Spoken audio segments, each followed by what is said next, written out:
In this episode of Roma Custom Bike, we'll do a CV Carburetor Rebuild.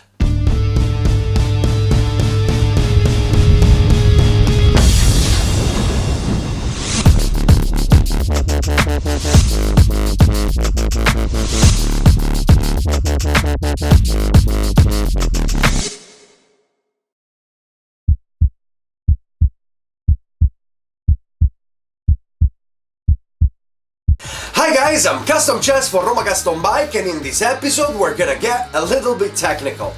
But when I found myself having trouble with my CV carburetor, I had to fetch the info in a bunch of different places. So I figured it would be nice to put them all together into this video. So one day my carburetor started doing this.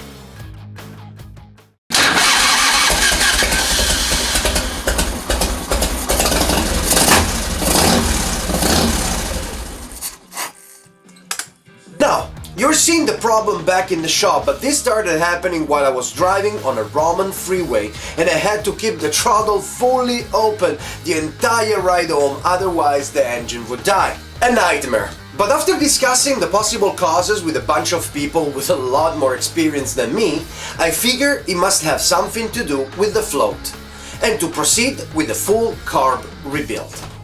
I started removing the carburetor from the bike, and no problems there.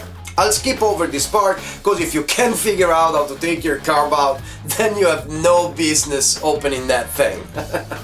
Bring it to someone.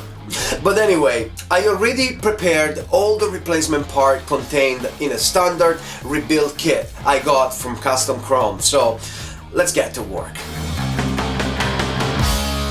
By removing the 4 top cover screws, we immediately find the vacuum piston and spring.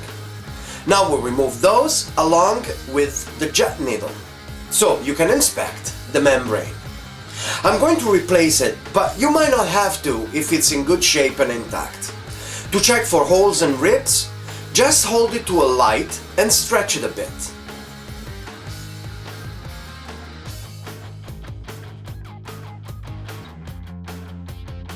I'm replacing it because it's so old and it got quite loose. I tried taking apart the piston, but I ended up hurting myself. So I tried pulling it and it worked.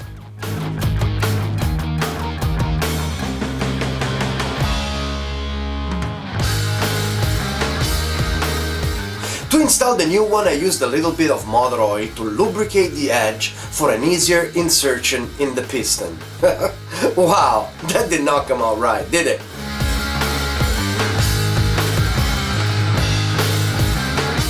With a very dull abrasive sponge, I scraped the edges of the guillotine tracks to smooth the edges and make sure it could slide freely.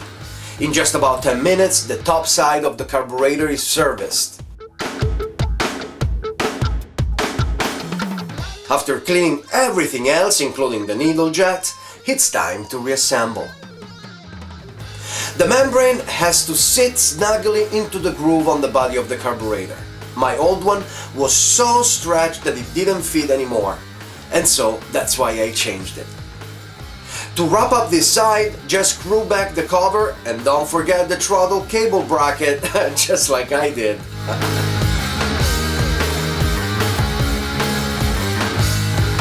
Testing the guillotine shows no sign of impediment in the movement, and it feels very smooth to the touch.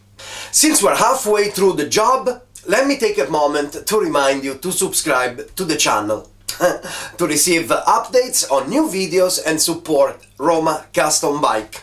You can also visit our site romacustomBike.com to find bonus content and see some of the bike accessories we're starting to produce. But let's get back to our carburetor now. We start by removing the ball, making sure not to lose any of the pieces.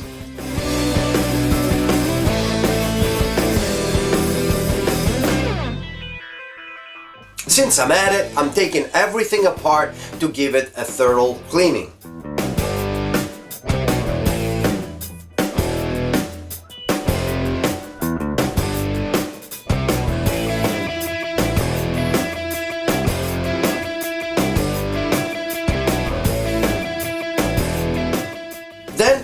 to the diaphragm.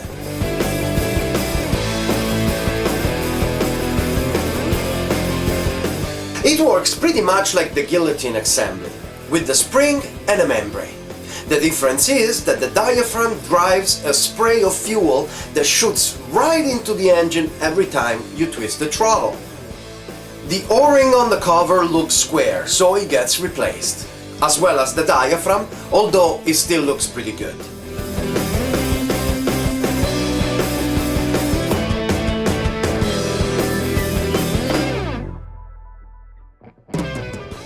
I can now put the cover back, making sure everything is in the right place. In the float ball, I start by replacing the main gasket and the O-ring on the priming jet. And now let's tackle what I think is the culprit for all my trouble, the float. The pin that connects the float to the carb is removed with a couple of careful hits. Removing the float gives me access to the fuel valve. I think it wasn't closing well, causing the flooding. I remove the valve and clean all the jets. Now I can install the float back, the pin that secures it to the carburetor, and I'm ready to do the adjustment. A bit of a tricky process. To check the adjustment, I have to measure the distance between the edge of the float and the edge of the ball. But to get a correct measurement, the carb has to be tilted about 15-20 degrees. It took me a little bit of head scratching to figure out how to do it reliably with the tools at my disposal. So I figured to cut the right geometry out of a log of wood and use it as a base for the carb.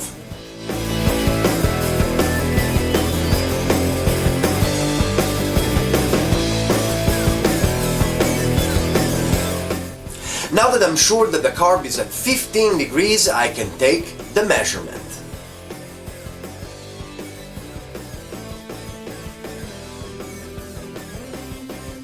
Ah, 11 millimeters! Exactly! That's the right measurement, yeah. If the measurement had been off, I would have had to bend a little bit the middle fuel valve bracket until the measurement is within range. Very well, the rebuild is complete. Now we can reassemble the carburetor and see what type of damage I've done.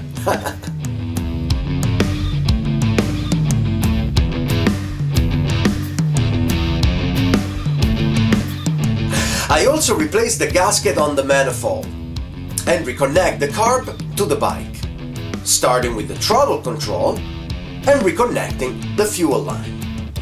And this is yet another moment of truth, or truthiness.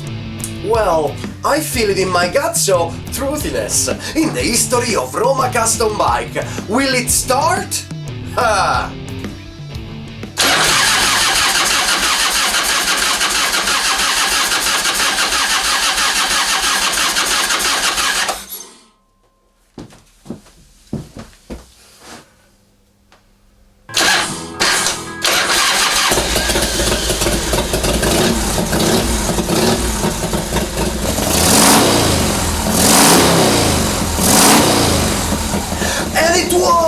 Yes, and it sounds pretty good too.